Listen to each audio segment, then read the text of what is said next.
The need to address the violation of human rights in Nigeria has become pertinent, especially since the measure put in place to contain the spread of the global pandemic was seen with various complaints from Nigerians.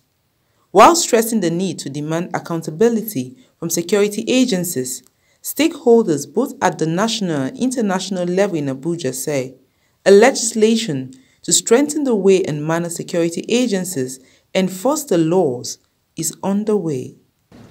But why we are here today is to conscientize citizens to know how best to demand accountability from security agents. When you come up with these ideas, you send it to the police, you send it to the lawmakers, you send it to the civil society. They look at it.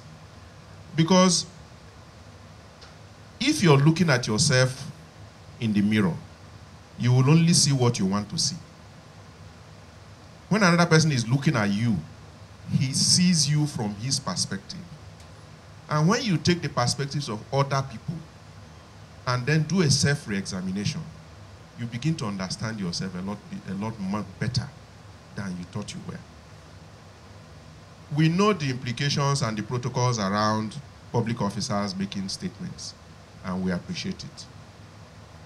However, we'll continue to do our best to look at these issues. How rules of engagement are not properly adhered to in both monitoring, level of reporting, and supervision is worrisome in Nigeria, hence the discourse.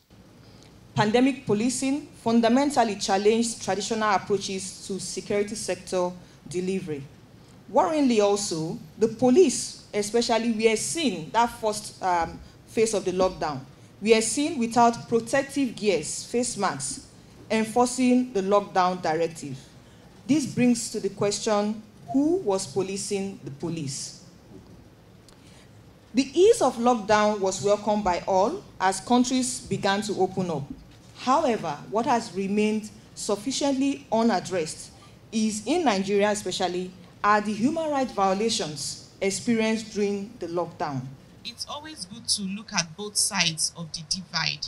As much as there is never a justified reason, in my own opinion, to take a human life, except for self-defense, if possible, when you're trying to protect yourself, when your life is at threat, is being threatened, I do not believe that you should take a human life.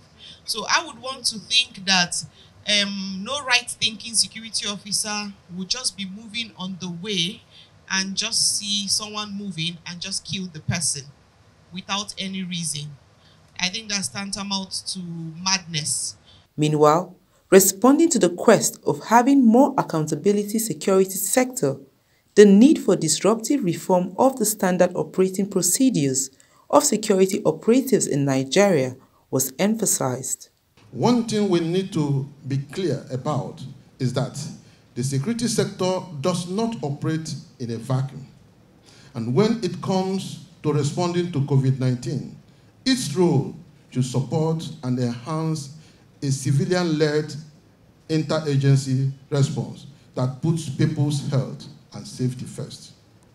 So the urgent question for government, security agencies, and civil society, as well as international partners, is how to deploy security actors as part of an effective pandemic response within the rule of law and in a way that contributes to public health and public confidence. So against subsequent one, number one, the members has to be informed.